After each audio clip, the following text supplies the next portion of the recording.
आज के इस एक्सप्लेनर में आप सभी का स्वागत है।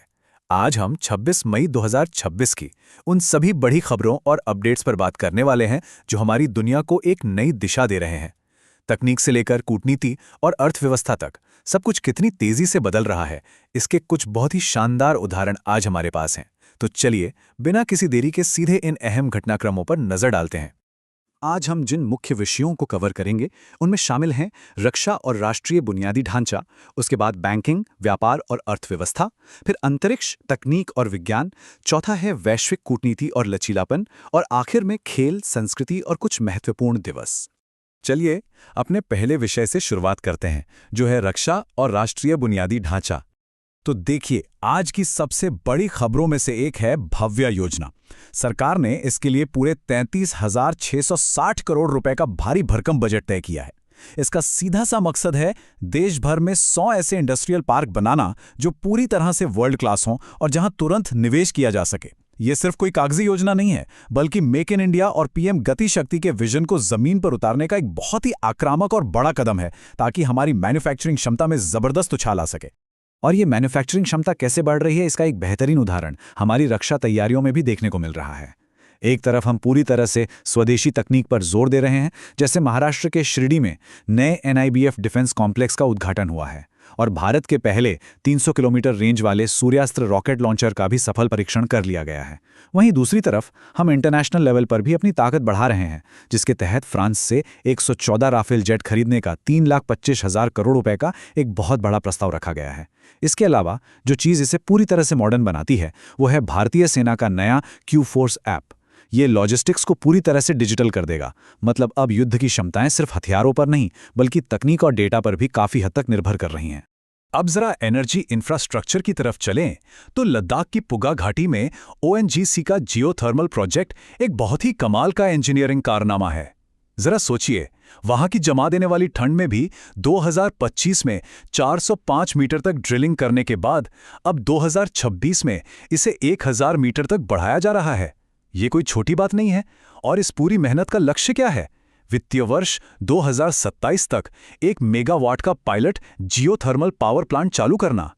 यह हमें दिखाता है कि मौसम चाहे कितना भी खराब क्यों ना हो, क्लीन एनर्जी के लिए एक बहुत ही सधावा और चरणबद्ध तरीका अपनाया जा रहा है। चलिए, अब अपने दूसरे विषय की ओर बढ़ते हैं, बैंकिंग, व्यापार और अर्थव्यवस्था। देखते हैं कि ये सब चीजें रोजमर्रा के कॉमर्स को कैसे रफ्तार दे रही हैं।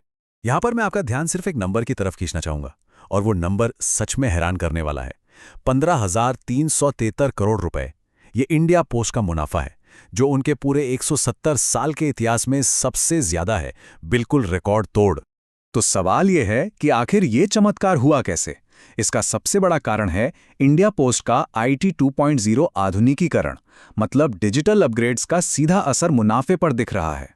इसके साथ ही लास्ट माइल डिलीवरी को और बेहतर बनाने के लिए डाक विभाग और फ्लिपकार्ट इंडिया के बीच एक नया समझौता हुआ है। इसके अलावा सरकारी खरीद में पारदर्शिता लाने के लिए दिल्ली सरकार ने स्टेट बैंक ऑफ इंडिया के साथ ई-पे सिस्टम को जोड़ने का भी करार किया है। तो कुल मिलाकर ये जो डिजिटल और लॉजिस्टिक्स के मोर्चे पर काम हो रहा है, ये हमारी अर्थव्यवस्था को एक बहुत मजबूत आधार दे रहा है। और शायद यही वजह है कि रेटिंग एजेंसी आईसीआरए ने भी भारत की जीडीपी ग्रोथ का अनुमान 6.2% पर बिल्कुल स्थिर रखा है। लेकिन रुकिए, इस तेज आर्थिक विकास का मतलब ये नहीं है कि नियमों में कोई ढील दी जा रही है। रिजर्व बैंक ऑफ इंडिया ने साफ कर दिया है कि नियम तो नियम है। अब देख सकते हैं कि सिटी यूनियन बैंक पर प्रायोरिटी सेक्टर के नियमों को तोड़ने के लिए जुर्माना लगाया है। वहीं मिंटी फी और नेवा इन्वेस्टमेंट्स जैसी संस्थाओं पर भी जरूरी केवाईसी रिकॉर्ड समय पर न देने या बिना मंजूरी के डायरेक्टर नियुक्त करने पर भारी जुर्माना लगाया गया है। तो ये एक साफ मैसेज है कि पैसा और ग्रोथ अपनी जगह है, लेकिन सिस्टम और नियमों का पालन करना सबसे ज्यादा जरूरी है। अब हम पृथ्वी की अर्थव्यवस्था से थोड़ा बाहर निकलते हैं और बात करते हैं हमारे तीसरे खंड की, यानी अंतरिक्ष, तकनीक और विज्ञान। अब यहाँ जो चीज़ सबसे ज़्यादा दिलचस्प है वो ये है कि भारत अपनी स्पेस इंडस्ट्री को किस तरह से बांट रहा है, या कह लें कि स्पेशलाइज कर रहा है। हाल ही में 2 नई सुविधाओं को मंजूरी मिली है। एक तरफ है गुजरात का खुरज, जहां पूरा फोकस स्पेसक्राफ्ट और उसके जटिल पेलोड सिस्टम बनाने पर होगा, और दूसरी तरफ है तमिलनाडु का थूथुकुडी, जहां का काम सिर्फ लॉन्च व्हीकल बनाना, उनका टेस्ट करना और उन्हें असेंबल करना होगा। काम को इस तरह से अलग अलग बांटना सच में एक बहुत ही स्मार्ट और रणनीतिक कदम है, जिससे हमारी स्पेस मैन्युफैक्चरिंग की स्पीड कई गुना बढ़ जाएगी। वहीं अगर हम दुनिया भर की बात करें तो वैज्ञानिक दौड़ बहुत तेजी से आगे बढ़ रही है। चीन ने 2030 तक चांद पर इंसान भेजने की तैयारी शुरू कर दी है और इसके लिए उन्होंने अपने एक अंतरिक्ष यात्री को पूरे 1 साल के मिशन पर भी भेज दिया है। दूसरी तरफ हमारे पड़ोसी देश बांग्लादेश के ढाका में ट्रैफिक जैसी आम समस्या से निपटने के लिए अब आर्टिफिशियल इंटेलिजेंस यानी एआई का इस्तेमाल हो रहा है। और हमारे लिए बहुत ही गर्व की बात है कि भारतीय वैज्ञानिक डॉक्टर सौम्या स्वामीनाथन और प्रोफेसर मनिंदर अग्रवाल को प्रतिष्ठित रॉयल सोसाइटी का फेलो चुना गया है। यह अंतर्राष्ट्रीय स्तर पर भारतीय विज्ञान के लिए एक बहुत बड़ा सम्मान है। जाहिर है, इन सभी तकनीकी और आर्थिक उछाल के लिए दुनिया में शांति और स्थिरता होना बहुत जरूरी है। और यहीं से हम आते हैं अपने चौथे विषय पर, वैश्विक कूटनीति और लचीलापन। हम सब जानते हैं कि इस वक्त दुनिया के कई हिस्सों में तनाव और संघर्ष का माहौल है। ऐसे में एशियन इंफ्रास्ट्रक्चर इन्वेस्टमेंट बैंक यानी AIIB ने एक बहुत बड़ा कदम उठाया है। उन्होंने $10 बिलियन की एक फैसिलिटी लॉन्च की है, जिससे EFSERF नाम दिया गया है। आप इसे एक बहुत बड़े आर्थिक ढाल या कवच की तरह समझ सकते हैं। इसका सीधा सा काम यह है कि जो देश युद्ध या किसी संघर्ष की मार झेल रहे हैं, वहां एनर्जी और फूड सिक्योरिटी बनी रहे और उनकी अर्थव्यवस्था पूरी तरह से बर्बाद न हो जाए। कूटनीति के मोर्चे पर भारत भी इस समय बेहद सक्रिय है और तकनीक और व्यापार को एक पुल की तरह इस्तेमाल कर रहा है। जैसे कि वियतनाम में भाषा और AI लैब्स का उद्घाटन हुआ है और क्वांटम तकनीक पर साझेदारी की गई है। इसके अलावा दक्षिण कोरिया के साथ डिफेंस, साइबर सिक्योरिटी और इंडस्ट्रियल पैक्ट हुए हैं। और इथियोपिया को वर्ल्ड ट्रेड ऑर्गेनाइजेशन का सदस्य बनाने के लिए भी हमने एक द्विपक्षीय समझौते पर हस्ताक्षर किए हैं। यह दिखाता है कि भारत एशिया से लेकर अफ्रीका तक एक संतुलित और मजबूत कूटनीति अपना रहा है। इसी बीच अगर हम अपने देश के अंदर की बात करें तो न्याय प्रणाली से एक बहुत ही गहरी और शक्तिशाली टिप्पणी सामने आई है। बहुचर्चित त्विषा मामले में CBI जांच का आदेश देते हुए सुप्रीम कोर्ट ने कहा है कि एक तलाकशुदा बेटी एक मृत बेटी से बेहतर है। ये सिर्फ एक बयान नहीं है, बल्कि समाज की कड़वी सच्चाई पर एक आईना है। यह हमें सोचने पर मजबूर करता है कि समाज में मानव अधिकार और महिलाओं की सुरक्षा कितनी अहम है और न्याय व्यवस्था इसके लिए कितनी संवेदनशील है।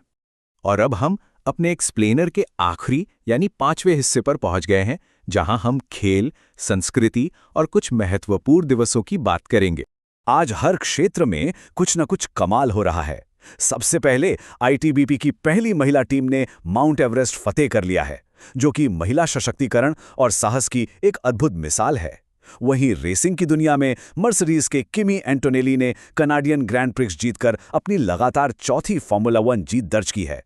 दूसरी तरफ क्रिकेट में भारतीय ऑलराउंडर विजय शंकर ने घरेलू क्रिकेट और IPL को अलविदा कह दिया है।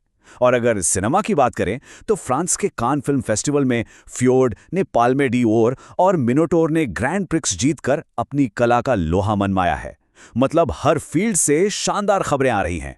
इन सब के साथ साथ हमें कुछ खास दिनों को भी याद रखना होगा, जो हमें अपनी इस तेज प्रगति और दुनिया के संरक्षण के बीच एक संतुलन बनाने की याद दिलाते हैं। जैसे 23 मई को प्रसूति फिस्टुला समाप्त करने का अंतर्राष्ट्रीय दिवस और विश्व कछुआ दिवस मनाया गया। 24 मई को मध्य एशिया के जंगली बकरे के संरक्षण के लिए अंतर्राष्ट्रीय मारखोर दिवस था। और हाँ, 25 मई को विश्व फुटबॉल दिवस जैसी तारीखें हमें ये भी बताती हैं कि खेल और संस्कृति के जरिए खुशियां बांटना कितना जरूरी है। तो जैसे जैसे हम आज के इस एक्सप्लेनर के अंत तक पहुंच रहे हैं, एक बड़ा सवाल हमारे सामने खड़ा है। AI में हो रही इन रोजमर्रा की छलांगों, अंतरिक्ष की नई उड़ानों और आर्थिक मोर्चे पर आ रहे इन बड़े बदलावों के साथ 2026 के बचे हुए महीने हमारी दुनिया को और कितना बदलने वाले हैं। यह सच में एक बहुत ही रोमांचक लेकिन साथ ही थोड़ा अनिश्चित समय है।